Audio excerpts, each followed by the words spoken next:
Chaque jour qu'on dort, qu'on se réveille, il y a de nouveaux dossiers. Et oui, c'est de ça qu'il s'agit. Coco Kouetou dit que parmi ça peut empoisonner Nadège Mbapa. Bonjour, bonsoir à tout le monde. Ça dépend de l'heure à laquelle vous allez regarder ou écouter cette vidéo. Ça y est, c'est une petite vidéo rapide, un genre, parce que je suis tombé sur une page hier, je ne sais plus laquelle, c'était très rapide, une coupure de vidéo où Coco Kouetou parlait d'une affaire qui concerne Nadège Mbapa et la Glutabos. Moi, j'ai directement pensé à ce qui va suivre dans cette vidéo, mais quand je suis encore tombé sur ce fameux montage d'Antoine Bachot, c'est ça qui me pousse alors à faire cette vidéo. Donc dans cette vidéo-ci, je vais vous laisser écouter la vidéo ou bien le montage d'Antoine Bachot et ensuite il va venir expliquer pourquoi est-ce que ce titre là je l'ai mis, en tout cas parce qu'il y a des personnes qui vont dire Coco Kouetou n'a jamais dit ça. C'est vrai, Coco Kouetou n'a jamais dit que Parmi ça pouvait empoisonner Nadège Mbapa de cette manière-ci, mais elle a dit en quelque sorte je vais dire ça comment, en employant d'autres termes. Il est très important d'abord de situer l'affaire avant de faire passer la vidéo d'Antoine Bachot. Tout simplement, ce qui se passe, c'est quoi? La Glutabos a décidé de retirer sa plainte contre Nadège Mbapa. Et d'après ce qu'elle a dit dans son live, elle fait savoir que elle a porté plainte à Nadège Mbapa dans un contexte bien précis. Tout simplement parce que elle était la patronne de compresseur, il y avait un contrat qui les liait, les affinités et consorts, les clashs de compresseurs et Nadège Mbapa. Ça va faire en sorte que peut-être Nadège Mbapa, même pas peut-être, c'est ce qui s'est passé, Nadège Mbapa commence à laver la Glutabos, laver son entreprise et consorts. Tout ça parce que Nadège Mbapa ne supporte pas compresseur. Tout ça parce que Nadège Mbapa avait déjà pris le parti de Parmi ça, qui était en conflit avec la Glutabos. Donc, ce qui a poussé la Glutabos, d'après ces explications que moi j'ai écoutées, voilà, je suis en train de résumer, à porter plainte contre Nadège Mbapa. Elle fait savoir que en dehors de ce contexte-là, elle n'avait jamais eu aucun problème avec Nadège Mbapa. Elle n'a aucun lien avec Nadège Mbapa. Elle ne connaît même pas Nadège Mbapa. Et donc, présentement, elle n'est plus sous contrat avec Compressor. D'ailleurs, elle a mentionné, raison pour laquelle elle ne sait pas pourquoi est-ce que, au lieu de vendre ses produits, au lieu de continuer ses activités tranquillement, elle serait toujours là en quelque sorte, en train de se tirailler au tribunal avec une personne, alors que le contexte est déjà passé. Elle veut passer à autre chose, elle veut évoluer, raison pour laquelle elle a décidé de retirer sa plainte contre Nadège Mbapa. Elle a dit qu'elle devait téléphoner à ses avocats et ils vont aller, il ne sait pas faire la procédure qu'il y a à faire pour annuler ça, pour qu'elle n'ait plus de soucis avec Nadège Mbapa au niveau de la justice. C'est ayant compris tout ça que Coco Kouetou décide alors de faire une vidéo. Vous savez, Coco Kouetou, c'est la personne de Nadège Mbapa. Lorsque Nadège Mbapa parle de Coco Kouetou, vous savez toujours comment ça se passe. Nadège Mbapa parle, c'est sa soeur, c'est sa fille, c'est tout et tout. Donc Coco Kouetou qui aime aussi sa soeur, sa mère et tout, Nadège Mbapa a décidé de faire une vidéo pour faire comprendre à Nadège Mbapa qu'il faut faire attention à cette gluta. Mais seulement ce qu'elle a dit à l'intérieur nous laissait comprendre, nous faisait savoir que Parmi ça peut empoisonner Nadège Mbapa.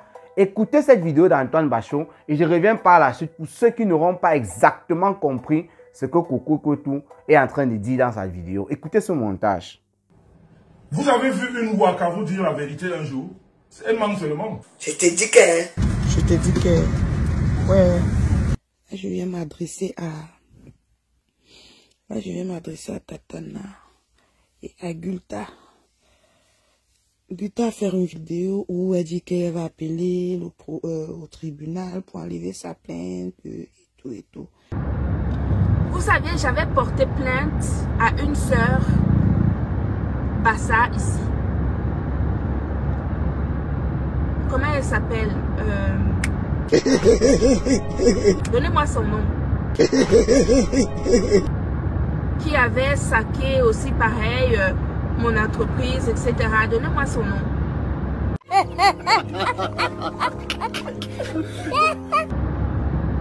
Donnez-moi son nom. Je ne sais même plus comment elle s'appelait. Une sœur, parce que le dossier est toujours en cours. Donnez-moi son nom. En tout cas, je vais téléphoner à mes avocats la semaine prochaine. Je vais leur dire d'annuler ce procès. je vais leur dire d'annuler ce procès. Voilà. Je ne veux pas continuer à avoir des complications avec des personnes avec qui je n'ai aucun lien, ni de près, ni de loin, tout simplement parce que j'avais un contrat qui m'a apporté d'autres complications existentielles. Donc, je vais, à partir de la semaine prochaine, téléphoner à mes avocats pour annuler ce procès. Voilà, je ne vais pas envoyer une sœur en prison ou une sœur condamnée à payer des sommes parce que elle c'était dans un contexte. Tatana, tu es ma grande sœur. Là, je fais ce direct pour te dire que quand une personne t'amène déjà au tribunal, ça veut dire que si la personne trouvait le poison à l'époque où tu clashais, je ne sais pas si tu clashais avec elle, c'est Google qui parlait à ta place. Si la personne trouve le poison, la personne peut te donner. Quoi? Qu'est-ce que tu dis? Quand une personne t'amène déjà au tribunal, ça veut dire que si la personne trouvait le poison à l'époque où tu clashais, je ne sais pas si tu clashais avec elle, c'est Google qui parlait à ta place. Si la personne trouve le poison, la personne peut te donner. Ah bon, hein? Oui, je ne sais pas par où commencer, mais bon. Ben voilà, je suis chez moi, aujourd'hui dans l'après-midi. Quelqu'un sonne sur mon interphone. Je demande qui c'est, il me dit un huissier de justice. Moi, je n'ai pas de problème avec les huissiers de justice ou quoi que ce soit. Je dis, ah bon, c'est pourquoi il me dit, madame, ouvrez. Je vais vous dire, je vais vous expliquer la situation chez vous. Je dis, ok, pas de souci. J'ai ouvert. Je lui ai donné sur 11e étage. Alors, il arrive. Il me présente la convocation laissée par Messon. Je vais prononcer son nom. On va au tribunal. L'autre pauvre et ridicule est arrivé là-bas, au tribunal. Les gens qui gagnent si c'est le RCA ou le RCA ou quand vous dites là. C'est vraiment des gens ridicules comme ça. Là. Ça parle ici sur la toile. On va parler de quoi?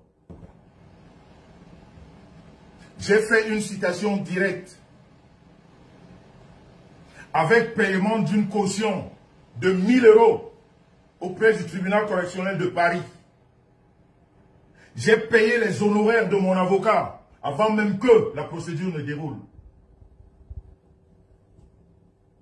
Ne se déroule, je veux dire. Et je peux vous dire avec certitude que la procédure dont a utilisé mon avocat pour cette plainte-là, elle était boiteuse. Elle était boiteuse. Don de grâce, ma soeur. On dit souvent que quand tu fais trop de bruit, quand tu fais trop de bruit sur Facebook, comme celle-là est en train de faire, comme Gulta est en train de faire là, on te mange aussi avec beaucoup de bruit, on te mange comme le crabe. Gulta t'a porté plainte. Tu n'avais pas de problème avec elle. Juste parce qu'elle voulait faire plaisir à Ngossap. Elle t'a porté plainte. Tu ne connaissais pas Gulta. Elle a entré dans ça pour faire... Pardon, si je suis avec... Pour faire plaisir à Ngossap. Elle t'a porté plainte. Donc c'est quand ça l'arrange qu'elle te porte plainte. Et maintenant, comme elle voit qu'elle n'est plus en contact avec Ngossap, elle veut retirer sa plainte. Tatana, c'est pas parce que cette femme veut retirer sa plainte que du jour au lendemain, cette dame va être ta copine.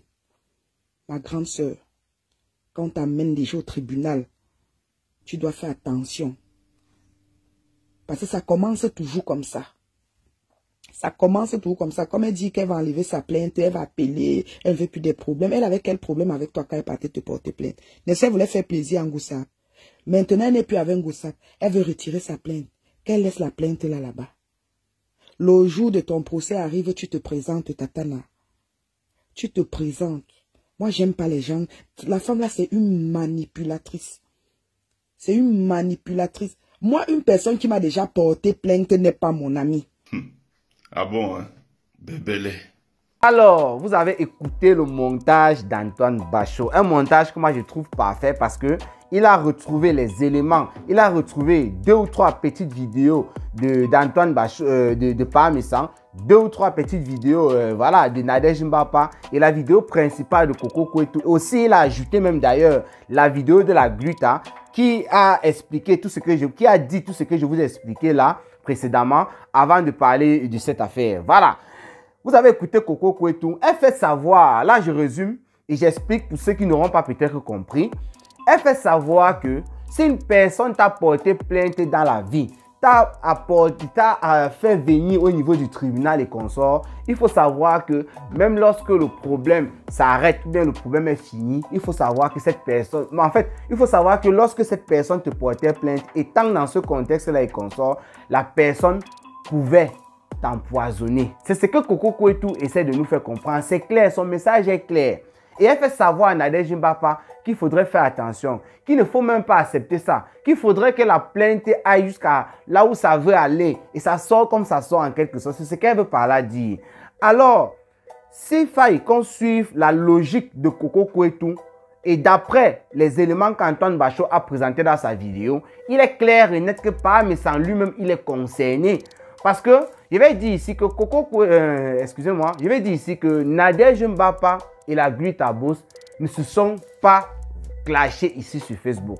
Nadège Mbapa a clashé la Gluta Boss. Mais la Gluta Boss, par contre, n'a pas clashé Nadège Mbapa. C'est même la raison pour laquelle elle a porté plainte. Parce qu'elle ne comprenait pas comment est-ce qu'elle était en clash avec Parmesan et tout et tout. Et Nadège Mbapa est en train de finir avec elle. Et c'est clair, Nadège Mbapa supportait Parmesan, son champion. Face à l'autre, à Compressor, ça fait Nadège Mbapa a un peu débordé. Donc la Gluta Boss, si tu n'as pas compris, en fait, c'est ça qui s'est passé. Donc Nadège Mbapa a clashé la Gluta Boss. Mais dans le cas de Nadège Mbapa et de Parmesan, c'était un clash allant des deux sens. Nadège Mbapa nettoyait, lessivait correctement Parmesan ici sur Facebook. Et moi, ces clashs m'ont toujours fait rire parce qu'elle utilise un peu l'humour dans ses clashs. Et Parmesan ripostait aussi en nettoyant franchement Nadège Mbapa. C'est quand Antoine Bachot a mis, c'est même du léger. Si vous écoutez les vidéos de Parmesan sur Nadège Mbapa, comment est-ce qu'il déchirait son chioul, comme on va dire. Vous ne pouvez pas imaginer, les gens se plaignaient que Parmesan, comment tu peux insulter une femme comme ça? Et Nadège Mbapa ne se laissait pas faire, elle n'est pas facile. D'ailleurs, elle avait gagné Parmesan une fois au tribunal, puisqu'elle avait fait la vidéo ici. Mais il n'a pas lâché prise, il a toujours continué. Donc, si on veut suivre la logique de Coco Kouetou, d'ailleurs, pour le cas précis de Parmesan et Nadège Mbapa, c'est même trop grave. Les deux personnes se sont tellement insultées avec une telle rage que une des deux personnes peut même empoisonner l'autre. Il dit si on suit la logique de Coco Kouetou, c'est pourquoi j'ai titré Coco Kouetou dit que Parmesan peut empoisonner Nadège Mbapa. Parce que Coco Kouetou fait savoir que la Gluta qui t'a porté plainte, même si elle retire sa plainte maintenant, il faut savoir que c'est une personne qui, si elle te tamponne, machin, truc et tout, elle peut t'empoisonner. Parmesan qui est aujourd'hui, regardez par exemple l'image que j'ai mis là, c'était récemment, je ne sais même pas où ils étaient, voilà. Et Parmesan avait rendu hommage à Nadège Mbapa. Il a fait comprendre comment c'était une erreur d'entrer en clash avec elle, c'était une erreur de porter plainte. Il a parlé beaucoup de choses. Voilà une belle image, on va dire ça comme ça. Les deux ont fait la paix. Mais Coco Kouetou ne l'entend pas de cette manière. Coco Kouetou dit que si Parmesan, là, si on fait un truc symétrique par rapport à ce qu'elle a dit concernant la Gluta, elle fait comprendre que si Parmesan t'a porté plainte, maman, il faut savoir qu'il peut t'empoisonner. C'est simple comme l'eau de roche. Des personnes qui vont toujours venir sur la toile en disant certaines choses sans mesurer un peu les conséquences de ce qui peut se passer. C'est des gens comme peut-être Coco Kouetou qui peuvent se perdre comme ça. Je vais prendre exemple ici sur Compressor et Parmesan qui se sont aussi perdus comme ça quelquefois. Je me rappelle ici quand le clash était encore très intense entre Compressor et Parmesan. Compressor était de son côté, elle faisait savoir que oh, on est tique sur les arbres, qu'il y a des fruits mûrs, des trucs comme ça et tout. Et Parmesan, c'est la même figure de style, voilà, qu'il utilisait, bon, la même métaphore, je vais dire, qu'il utilisait de l'autre côté. Il faisait savoir que on est tique sur des arbres qui portent aussi des fruits et tout. Une manière de dire que si Compressor l'insulte comme elle est en train de le faire, Compressor insulte avec les gens et tout, c'est parce que lui, il est une bonne personne, il est un arbre fruitier. Et Compressor, de son côté, disait pareil. Mais ils oubliaient que les deux ne faisaient que se tirer l'un sur l'autre. Pour dire que chacun tirait sur les fruits là-bas, l'autre tirait sur les fruits. En disant certaines choses, ils oubliaient carrément qu'ils étaient aussi dans la même danse. C'est comme ça. Donc, cette vidéo ne va pas être très longue. Voilà, vous aurez compris. C'est pourquoi, Coco Kouetou, lorsque tu as dit ça, je suis sûr et certain que tu essayais d'aller dans un bon sens, toujours chercher à vouloir détruire la gluta. Puisque quoi? Tu as même bien relevé quelque chose, Coco Kouetou. Tu fais savoir que la gluta enlève sa plainte maintenant parce qu'elle n'est plus en contact avec Compressor, parce que le contrat a été rompu. C'est vrai ce que tu dis, parce que la gluta aussi d'ailleurs, elle a dit ça, que c'est parce qu'il y avait un contrat avec une certaine personne et tout. Là, elle parlait de Compressor. Coco Kouetou, tu as raison. Mais en même temps, c'est pourquoi j'ai fait le lien. Tu as raison aussi, parce que si on applique cette même logique à Parmesan, il a enlevé sa plainte contre Nadège Mbapa, justement toujours à cause de la même personne, Compressor. C'est quand il se gâte avec Compressor que Nadège Mbapa prend sa défense, voilà, et que voilà, Parmesan décide d'enlever sa plainte et tout, parce qu'il avait annoncé ça un jour comme ça, qu'il devait enlever sa plainte. Il n'avait pas encore fait. Quand Nadège Mbapa était en train de lui apporter du soutien, c'était en décembre dernier, même ça fait déjà un an. Décembre 2023, je me rappelle très bien. Lors d'un live, Nadège Mbapa était intervenu dans son live et elle avait même fait rigoler un peu les gens en disant que tu m'as pas encore enlevé ta plainte, il faut enlever ta plainte, les trucs comme ça. On en a un peu rigolé. Donc, c'est aussi par rapport à Compressor, le fait qu'il a eu les problèmes avec Compressor et que Nadège Mbapa a pris sa défense, que Parmesan a décidé voilà, de calmer les choses, de retirer sa plainte. Donc, c'est la même chose qu'il a appliqué, tel que la glutabos a appliqué. Donc, si tu estimes, Coco Kouetou, que la gluta peut empoisonner Nadège Mbapa, voilà, il faut savoir que Nadège Mbapa qui est proche de Parmesan, c'est la même chose. C'est pourquoi le titre de cette vidéo. Vous aurez compris ce que j'ai dit. Voilà. Portez-vous bien, rendez-vous pour les prochaines vidéos. C'était Cameroun Afrique Japap, le planteur des décors. Ciao, ciao.